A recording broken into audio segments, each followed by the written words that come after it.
Hello दोस्तों, आपका स्वागत है रवि एस एकेडमी में। आज हम जियोग्राफिकल थॉट मैकेंडर का हृदय स्थल सिद्धांत के बारे में आप सबको बताने चल रहा हूँ। मैकेंडर के पहले यूएसए के नौसेना में एल्बर्ट थेयर महान कार्य करते थे, जो यूएसए के नौसेना में रहते हुए वहाँ की विदेश नीतियों का निर्धारण या निर्माण किया करते थे। इन्होंने कहा कि जिस देश की नौसेना अधिक शक्तिशाली होगी उसका विश्व में प्रभाव अधिक होगा। इन्होंने जिस समय अपने सिद्धांत को दिया उस समुद्री व्यापार का महत्व अधिक था एवं ब्रिटेन बहुत तेजी से अपने उपनिवेश का प्रसार कर रहा था। उसी समय ब्रिटेन में मैकेंडर का उदय हुआ। इन्होंने ब्रिटेन में रॉयल जियोग्राफिकल सोसाइटी की स्थापना की। इन्होंने अपनी पुस्तक जियोग्राफिकल पिवट ऑफ हिस्ट्री में हृदय स्थल सिद्धांत को प्रकाशित किया। इन्होंने कहा कि नौसेना पर आधारित युद्धों का समय समाप्त हो चुका है। इनका मानना था कि परिवहन के क्षेत्र में क्रांतिकारी परिवर्तन होने से स्थलीय सेना का महत्व बढ़ता जा रहा है। इसलिए वह देश शक्तिशाली बनकर उभरेगा जो समुद्री सेना के प्रभाव से ज़्यादा दूर होगा, स्थलीय सेना को अधिक विकसित करने में सक्षम होगा। सिद्धांत का विकास। इन्होंने उराल पर्वत, वोल्गा नदी तथा कैस्पियन सागर के पूर्व के साइबेरिया के क्षेत्र को आर्कटिक प्रवाह प्रदेश या आंतरिक क्षेत्र या सामरिक धुरी या पिवट एरिया नाम दिया। दोस्तों, यह कारा सागर है और ये यूराल पर्वत है और ये वोल्गा नदी निकल करके कैस्पियन सागर में गिर जाती है। इसी के पूर्वी साइबेरिया क्षेत्र को मैकेंडर ने हृदय स्थल सिद्धांत या सामरिक धुरी या आंतरिक क्षेत्र या हृदय स्थल कहा है। मैकेंडर ने बताया कि सामरिक धुरी क्षेत्र 3 ओर से पर्वतों से घिरा है। उत्तर में यह बर्फ से आच्छादित आर्कटिक महासागर से घिरा है, जबकि यह दक्षिण में हिमालय पर्वत द्वारा अभेद हो जाता है। इस प्रकार यह क्षेत्र समुद्री सेना के पहुंच से बाहर है।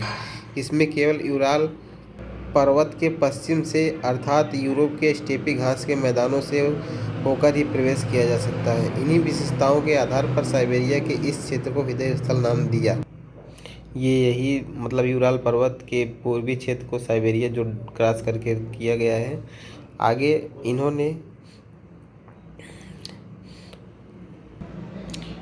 इन्होंने यूरोप, नॉर्थ अफ्रीका और एशिया को आंतरिक अर्धचंद्राकार क्षेत्र और नॉर्थ अमेरिका, साउथ अमेरिका और शेष अफ्रीका, ऑस्ट्रेलिया और जापान को इन्होंने बाह्य अर्धचंद्राकार क्षेत्र माना है।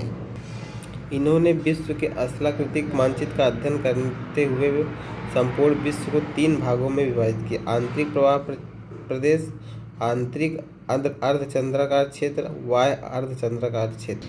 आंतरिक अर्धचंद्राकार क्षेत्र में इन्होंने सामरिक ध्रुवी से संलग्न क्षेत्रों को आंतरिक अर्धचंद्राकार नाम दिया। इसके अंतर्गत समस्त यूरोप, नॉर्थ उत्तरी अफ्रीका महाद्वीप तथा एशिया महाद्वीप को शामिल किया गया। इन क्षेत्रों में वर्ष भर नदियाँ प्रवाहित होती हैं। ये सभी क्षेत्र किसी न किसी सागर से संलग्न है, इसलिए समुद्री शक्तियों का सर्वाधिक खतरा इन्हीं क्षेत्रों को है। इसी भूभाग को इन्होंने विश्वद्वीप नाम दिया। इन्होंने कहा कि संपूर्ण स्थलखंड का 2/3 भाग विश्वद्वीप में शामिल है। यह विश्व के कुल जनसंख्या का 87% भाग निवास करता है। इसका स्थलीय विस्तार एवं जनसंख्या की दृष्टि से यह विश्व का सबसे बड़ा भाग है। बाह्य अर्धचंद्राकार क्षेत्र। इन्होंने आंतरिक अर्धचंद्राकार क्षेत्र के बाहर के संपूर्ण भूभाग को बाह्य अर्धचंद्राकार क्षेत्र में शामिल किया है। इस क्षेत्र में उत्तरी अमेरिका, दक्षिणी अमेरिका, दक्षिणी अफ्रीका, ऑस्ट्रेलिया, जापान एवं चीन, दक्षिणी पूर्वी एशिया के द्वीप को शामिल किया है। इन क्षेत्रों को नौसेना को विकसित करना अत्यंत आवश्यक बताया। तब आगे जाकर इन्होंने अपने सिद्धांत की व्याख्या की भी। अंत में इन्होंने कहा कि जो हृदय स्थल पर शासन करेगा वह विश्वद्वीप पर अधिकार कर लेगा। जो विश्वद्वीप पर अधिकार करेगा वह संपूर्ण विश्व पर शासन करेगा। प्रथम विश्व युद्ध के समय ब्रिटेन बॉस्फोरस जनसंधि को पार करके काला सागर के रास्ते होते हुए आर्कटिक प्रवाह प्रदेश में लगभग प्रवेश कर चुका था। इसी समय जर्मनी स्टेपी घास के मैदान को पार करके हंटरलैंड मतलब हृदय स्थल या हार्टलैंड तक आ चुका था। इस तथ्य को मैकेंडर ने अपने सिद्धांत में पहले ही बता दिया था कि रूस को सर्वाधिक खतरा ब्रिटेन एवं जर्मनी से है। इस प्रकार मैकेंडर के सिद्धांत के अनुसार ही प्रथम विश्व युद्ध के सामरिक राजनीति में परिवर्तन दिखाई दिया। मैकेंडर ने अपने सिद्धांत में संशोधन 1919 में किया था। मैकेंडर का हृदय स्थल सिद्धांत देश काल एवं परिस्थितियों के अनुरूप बदलते रहता है। वर्तमान में हृदय स्थल पामीर के गांठ के उत्तर में अक्साई चीन एवं चीन पाकिस्तान आर्थिक गलियारा CPEC के ज्वाइंट पर स्थित है। मैकेंडर ने वर्ष 1919 में अपने सिद्धांत